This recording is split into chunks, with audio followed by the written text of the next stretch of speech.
Hindi pa rin tumitigil si Christopher Min tungkol sa balita ng paghihiwalay ni Catherine Bernardo pati na rin ni Daniel Padilla.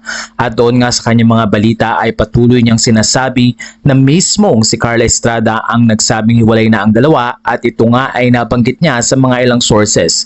Humahamon din si Christopher Min na pwede siyang magharap-harap kasama si Carla pati ang source na napagsabihan ni Carla at si Christopher Min upang magkaalaman na nga daw kung sino ang nagsisinungaling.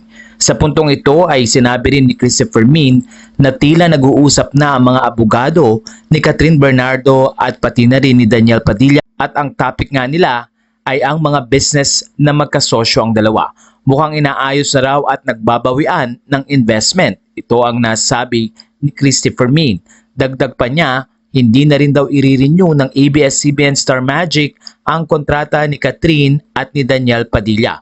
Kaya daw nakikipag-usap na ang team ni Catherine kay Rambo Nunez na kung saan ay kasama nga ni Rambo si Maha Salvador na nagmamanage ng Crown Management at mga artist.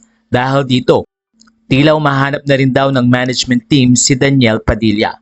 Umaasa naman ang mga fans na sana nga daw ay hindi ito totoo. Pero mukhang sa balita nga ni Christopher Min, confirm ang paghihiwalay ng dalawa.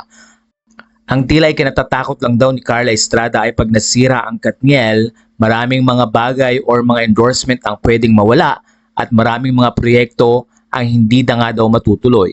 Kaya naman sa puntong ito, marami pa rin mga Katniel fans ang umaasa na nasa rough patch lang daw sana si Catherine at pati na rin si Daniel at sana ay maayos pa. Ayon kay Christopher Min, napatunayan din daw ni Catherine na kaya niyang mag-solo sa pelikula kahit wala si Daniel, katulad na nga ng pelikulang Hello Love Goodbye na halos 1 bilyon ang kitain sa cinema.